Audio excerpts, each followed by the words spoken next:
तो good morning to all of you. जैसा कि आप सबको पता है, जो पिछले क्लास में हम लोग कहाँ तक पढ़े थे लोग, पिछले क्लास में हम लोग उत्तर भारत को पूरा तरह से कंप्लीट कर चुके हैं लोग। जितने भी पुराने बच्चे हैं, यानी जितने भी बच्चे मेरे प्रीवियस क्लासेस देखते आ रहे हैं, उनको ऑलरेडी पता होगा कि जो पिछला जो टॉपिक हुआ था किस विषय पर हुआ था, यानी किस टॉपिक हुआ था पिछले क्लास, और आज की जो क्लास है किस टॉपिक पर होने वाली है। ये सारी चीज़ें मैं ऑलरेडी पिछले क्लास में बता चुका हूँ। ठीक है, तो जितने भी नए बच्चे हैं, सबसे पहले क्या काम बनता है, अगर वीडियो आपको बेहतर तरीका से समझ आ रहा है, अगर नहीं समझ आ रहा है तो पिछले क्लास से देखते ही, क्योंकि मैं हमेशा बोलता हूँ इतिहास क्या है, कहानी है, और शुरू से आप देखते आने तब जाकर कहानी बेहतर तरीके से समझ आता है। ऐसे बहुत सारे बच्चे ऑलरेडी पढ़े रहते हैं, कहीं ना कहीं से पढ़े रहते हैं, तो उनको यहाँ से भी समझ आ सकता है। ऐसा कोई जरूरी नहीं है कि नहीं समझ आएगा।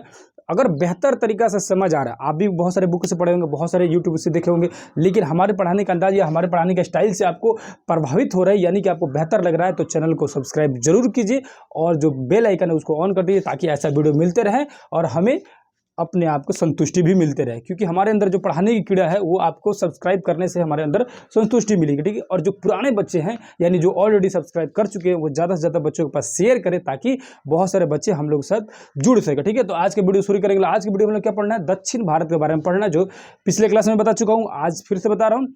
पिछले क्लासों में थोड़ा सा जो बताया तो उसको मैं रिकॉल कर देता हूं कि पिछले क्लास में हम लोग हर्षवर्धन को अंत किए थे, यानी हर्षवर्धन खत्म हो गया था और दक्षिण भारत के बारे में शुरू करना था। तो आज की क्लास में हम लोग क्या करेंगे, दक्षिण भारत के बारे में पढ़ना है। तो दक्षिण भारत में पढ़ने से पहले सबसे पहले समझ लिए कि मैं हूं आलमगीर आलम और आप क्या देख रहे हैं, आलम स्टडी सेंटर 0 है। ठीक है, तो दक्षिण भारत के बारे में शुरू करते हैं। देखो, दक्षिण भारत में जो पढ़ना है उसमें क्या हुआ, सबसे पहले एक जानना है हम लोग संगम काल के बारे में। अब ये संगम काल होता क्या है, कवियों का बड़ा सम्मेलन जो हुआ ना, उसी कहा गया संगम। क्या कहा गया, संगम काल। क्या कहा गया, संगम काल। अब ये कब हुआ, 100 से 200 ईसा पूर्व में। अब कवियों का सम्मेलन क्या हुआ, देखो सीधे सीधे देसी भाषा में, हमारी अंदाज में, हमारी स्टाइल में समझो। क्या दक्षिण भारत के तमिलनाडु क्षेत्र में, कहाँ है तब तमिलनाडु क्षेत्र, बहुत सारे बच्चे तो अगर मैप नहीं जानते होंगे तो उनको पता ही नहीं होगा कि दक्षिण भारत है कहाँ कहाँ। दक्षिण भारत कहाँ है, तो ये जो क्षेत्र हो गया, ये हो गया हम लोग केरला हो गया, और ये जो क्षेत्र हो गया, ये हो गया तमिलनाडु। कौन सा हो गया, ये हो गया तमिलनाडु क्षेत्र, और ये हो गया केरला क्षेत्र, ये हो गया दक्षिण भारत का। अब ये दक्षिण भारत के जो तमिलनाडु क्षेत्र है, वहाँ के एक राजा है पांडे राजा। पांडे राजा है, चेर है, चोल है, सबके बारे में बताएंगे, घबराने की जरूरत नहीं है, धैर्य रखो, सब आएगा। धीरे धीरे सब चीज़ के बारे में बेहतर तरीके से समझेंगे, उसमें घबराने की जरूरत नहीं है। जो जो क्या है, पांड्य राजा है, वो तमिलनाडु का शासक है, और वो क्या कर रहा है, कवि सम्मेलन करा रहा है, बहुत बड़ी कवि सम्मेलन करा रहा है, जिसको क्या कहा गया तमिलनाडु की भाषा में, यानी तमिल भाषा में क्या कहा गया, संगम कहा गया। क्या कहा गया, संगम, यानी कवियों का सम्मेलन संगम कहलाया। ठीक है, क्या कहलाया, संगम कहलाया। अब वो क्या हुआ, 3 संगम हुआ, यानी 3 संगम हुआ। कब हुआ, 100 से 200 ईसा पूर्व के बीच में 3 संगम हुए।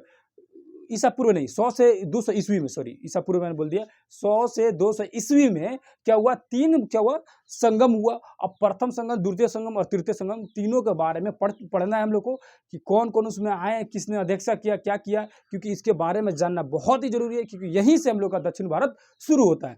तो क्या पढ़ेंगे, सबसे पहले देखेंगे प्रथम जो संगम हुआ। ये तो सबसे पहले यहाँ लिखा हुआ कि जो संगम हुआ, यानी कि जो संगम सम्मेलन, यानी कवियों को जो सम्मेलन हुआ, किसने कराया। सीधा अगर पूछ दे क्वेश्चन कि संगम की व्यवस्था या संगम का किस राजा ने कराया, तो पांड्य राजा ने कराया। किस क्षेत्र में हुआ, तो तमिलनाडु में हुआ। अब तमिलनाडु में तीनों कहाँ कहाँ हुआ, उसके बारे में समझ लीजिए। पहला जो प्रथम जो संगम हो रही है, या अपने भाषा में बोले तो प्रथम जो कवि सम्मेलन हो रहा है, वो कहाँ हो रहा है, मदुरा में। मदुरा कहाँ है, तो तमिलनाडु के ये नीचे वाले क्षेत्र में, एकदम नीचे वाले क्षेत्र में, नीचे वाले क्षेत्र में है। था, है नहीं, अभी था पहले। अब ये बताना है आपको कि जो भारत के दक्षिण साइड में कौन सा सागर है, इधर कौन सा सागर है, यानी कि आपका पूरब में और पश्चिम में कौन सा सागर है। ये सारी चीजें आपको पता होना चाहिए। अगर नहीं पता है तो मैं ज्योग्राफी जब पढ़ाऊंगा तो उसमें बेहतर तरीके से आपको समझा ही दूंगा। ठीक है, लेकिन एटलीस्ट इतना पता होगा तो अच्छा खासा आपको ज्योग्राफी में भी नॉलेज है, ताकि जब पढ़ाया जाएगा ज्योग्राफी को आप बेहतर तरीका से समझ पाएंगे, बहुत सारी चीजें आसानी से सीख पाएंगे। ठीक है, तो खैर कोई बात नहीं, वो नहीं, अगर नहीं पढ़ेंगे तो उसको फिर से ज्योग्राफी में पढ़ाया जाएगा, ऐसा कोई घबराने की जरूरत नहीं है, सब एकदम 0 लेवल से समझाया जाएगा, एकदम कोई टेंशन लेने की जरूरत नहीं, बिंदास एकदम पढ़ना। ठीक है, तो प्रथम जो सम्मेलन हो रहा है, कहाँ हो रहा है, मदुरा में।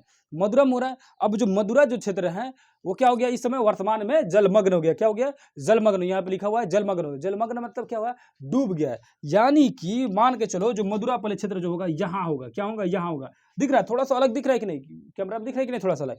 तो ये जो थोड़ा सा नीचे, यानी दक्षिण भारत जो है, वर्तमान में जो दक्षिण भारत है, उसके जो तमिलनाडु का जो लास्ट पॉइंट है, क्या है, कन्याकुमारी है। मतलब नीचे दक्षिण में देखते हैं कन्याकुमारी है, पूछते हैं लोग कि कश्मीर से लेकर कन्याकुमारी तक। अब कश्मीर नहीं, अब लद्दाख हो जाएगा, क्योंकि जो ऊपर वाला क्षेत्र है वो कश्मीर हटकर लद्दाख बन गया। ठीक है, तो लद्दाख तक से लेकर कन्याकुमारी तक, ठीक है। तो जो कन्याकुमारी जो क्षेत्र है ऊपर हो गया, कन्याकुमारी क्षेत्र क्या हो गया, उसके नीचे तक क्या मदुरई क्षेत्र है, वो क्या हो गया इस समय वर्तमान में जलमग्न हो गया। अब किस जल में डूबा है ये आपको कमेंट बॉक्स में बताना है कि किस जल में डूबा, यानी कि कौन सा समुद्र में डूबा है, नीचे कौन सा समुद्र था, ये आपको कमेंट बॉक्स में बताना है कि भारत के दक्षिण साइड में कौन सी सागर है या कौन सी समुद्र है, ठीक है। समझे। तो प्रथम संगीत कहाँ हो रहा है, मदुरई में, जो जलमग्न हो गया। इसकी अध्यक्षता कौन कर रहा है, यानी कि प्रथम जो कवि सम्मेलन या प्रथम संगम की अध्यक्ष जो है उसका नाम है अगस्त ऋषि। अब अगस्त ऋषि है कौन, उसके बारे में भी बताएंगे, बस याद रखो अगस्त ऋषि ने क्या किया, प्रथम कवि सम्मेलन किया या प्रथम संगम किया, ठीक है। उसमें राजा, कितने राजाओं का सम्मेलन हुआ, यानी कौन कौन से कितने क्षेत्र के राजाओं जो आके उसमें पार्टिसिपेट किए, यानी बहुत सारे राजा, मतलब मान लो बहुत बड़ी कवि सम्मेलन जब हो रही है तो बहुत सारे राजाओं को इनवाइट किया जाएगा कि आइए यहाँ पर। तो 89 राजाओं ने भाग लिया, यानी 89 राजाओं ने आया उस कवि सम्मेलन में। पहली कवि सम्मेलन में कितनी राजा हैं, यही क्वेश्चन पूछता है कि प्रथम जो संगम हुआ दक्षिण भारत के प्रथम संगम में कितने राजाओं ने भाग लिया, तो कितने राजाओं ने भाग लिया, तो 89 राजाओं ने भाग लिया, याद रखना। अब इसका साक्ष्य वगैरह मिलेगा, नहीं मिला है, मतलब इसका कोई प्रमाण वगैरह है नहीं है। क्यों नहीं है, क्योंकि अभी बताएं कि ये दक्षिण भारत के उस छोर में था जो अभी वर्तमान में डूब गया है, तो कहाँ से साक्ष्य मिलेगा, वो भी डूब गया, ठीक है। अब द्वितीय संगम आइए, यानी कि द्वितीय कवि सम्मेलन जो है, यानी उसको तमिल भाषा में बोलिए तो द्वितीय संगम बोलिए। ये जो स्थल है जो कपाटपुरम, थोड़ा सा ऊपर है कपाटपुरम, इसी तमिलनाडु के क्षेत्र में ही है लेकिन थोड़ी सी ऊपर में है, कपाटपुरम में हो रहा है। इसकी अध्यक्षता कौन कर रहा है, इसकी अध्यक्षता कर रहा है अगस्त ऋषि। कौन कर रहा है, अगस्त ऋषि ही कर रहा है। लेकिन बाद में क्या हुआ, शुरू में अगस्त ऋषि किया, द्वितीय संगम में शुरू में अगस्त ऋषि किया, लेकिन बाद में क्या हुआ, तोलकापियर को अध्यक्ष बना दिया गया, अगस्त ऋषि को हटा दिया गया। अब तोलकापियर क्या किया, तोलकापियर क्या किया, एक तोलकापियम नाम कर एक तमिल साहित्य की रचना किया। इसी संगम में पूछेगा तोलकापियम साहित्यम, तोलकापियम तोलकापियम क्या है, तोलकापियम तनकापियम, देखिए तनकापियम नहीं, मतलब भोजपुरी भाषा में तो बोलता है कि थोड़ा सा पीएम, जैसे हम लोग भोजपुरी लैंग्वेज में बोलता है तनका पीएम, थोड़ा सा पीएम, ठीक है। देखो बहुत सारे बच्चे भोजपुरी लैंग्वेज को फनी लैंग्वेज या थोड़ा सा अजीब टाइप से बिहेव करते हैं कि भोजपुरी में बोल रहा है। पता, कोई पंजाबी बोलता है तो कोई अजीब सा दिखता है कि पंजाबी बोल रहा है, देखो पंजाबी बोल रहा है। बंगाली बोलता है तो कोई बोलता है, तुम कोई तमिल भाषा में बोलेगा, कन्नड़ भाषा में, यानी किसी भी स्टेट की भाषा में अपनी रीजनल लैंग्वेज या लोकल लैंग्वेज कोई बात कर रहा है, यानी बंगाल के लोग बंगाली भाषा में बोल रहा है, महाराष्ट्रीय लोग जो मराठी भाषा में बोल रहा है, या पंजाबी लोग पंजाबी भाषा में बोल रहा है, तो कोई टेंशन नहीं है, कोई किसी को बुरा नहीं है। लेकिन बिहार के लोग और बिहार भोजपुरी में बोल रहे हैं तो बाहर का छोड़ो, बिहारी का लोग कहेगा अरे गजब बात कर रहा है, अरे इसको तो बात करने का आ ही नहीं रहा है, ये तो भोजपुरी में बोल रहा है। मतलब अपने ही लैंग्वेज को यहीं के लोगों ने इसकी इज्जत इतनी घटा दी, इतना डाउन कर दिया कि ऐसा लगता है कि भोजपुरी सबसे बेकार लैंग्वेज है। यार किसी क्षेत्र का लैंग्वेज खराब कैसे हो सकता है, खराब गाने निकल गए, इसीलिए लैंग्वेज ही खराब हो गया हम लोग का, ठीक है। तो ऐसा कोई सोचने की जरूरत नहीं कि भोजपुरी में अगर कोई बोल रहा है तो उसके पास नॉलेज नहीं है या उसको कुछ समझ नहीं आता। हर किसी के पास, यार पंजाबी भाषा में बोलता था क्या उसके पास कोई जानकारी ही नहीं है, सिर्फ ओरिजिनल अपने लोकल भाषा जानता है, ऐसा कुछ नहीं भाई। जितने भी स्टेट है, हर एक स्टेट के लोग अपने अपने लैंग्वेज में बोलते हैं ना, तो कोई टेंशन नहीं रहता। लेकिन बिहारी अगर भोजपुरी में बोल दे तो बाहर स्टेट के छोड़ो, अपना ही स्टेट के लोग उसको एकदम ऐसा देखेगा कि उसको कुछ पता ही नहीं है, एकदम लोले है। समझ आएगी, समझ आए। तो अब क्या हुआ, दूसरे क्या बोल रहे थे, दूसरी जो बौद्ध संगीत घुस गए, दूसरी जो संगम हुई यानी कवि सम्मेलन जो हुआ, उसमें क्या हुआ, उसकी कहाँ हो रही, कपाटपुरम हो रही है। उसकी अध्यक्षता कौन कर रहा है, शुरू में अगस्त ऋषि कर रहा है, लेकिन बाद में तोलकापियर, लास्ट में आएगा, तोलकापियर क्या कर रहा है, अध्यक्षता कर रहा है। और उसने एक पुस्तक लिखा, उसी को कहा गया तमिल साहित्य। उस पुस्तक का क्या नाम था, तोलकापियम, लास्ट में मोह मिला दिया, अपने नाम में मोह मिला दिया तो वो क्या हो गया, साहित्य हो गया। यानी तोलकापियर ने तोलकापियम नामक साहित्य, तमिल साहित्य लिखा, ठीक है। अब इसकी रचना कब हुई, इसी द्वितीय जो संगम हुई या द्वितीय कवि सम्मेलन जो हुआ उसी में इसकी रचना की गई, ठीक है। इसमें कितने राजाओं ने पार्टिसिपेट किया, तो 59 राजाओं ने भाग लिया, ठीक है। अब आएंगे तृतीय जो है, क्या है, तृतीय संगम जो है, थर्ड संगम को आकर देखेंगे कि थर्ड संगम में कौन कौन क्या कर रहा है। तो तृतीय संगम का स्थल कहाँ रहा है, तो तृतीय संगम का स्थल जो है उत्तरी मदुरई या मदुरई जो अभी क्षेत्र है वर्तमान में, उत्तरी मदुरा, यानी जो मदुरा जो था एकदम नीचे जो था, जो डूब गया, उससे उत्तर यानी थोड़ा सा ऊपर में उत्तर का मतलब अगर मैप में डायरेक्शन देखेंगे तो उत्तर ऊपरी की तरफ जाएगा, दक्षिण नीचे की तरफ आएगा, ठीक है।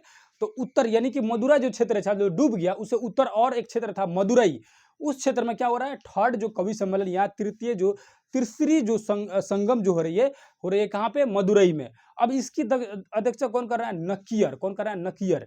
नकियर किसने किया, नकियर ने किया। किसने किया, तृतीय जो संगम है कि इसकी अध्यक्षता कौन किया, नकियर ने किया। अब इसमें कितनी राजाओं ने भाग लिया, तो 49 राजाओं ने भाग लिया।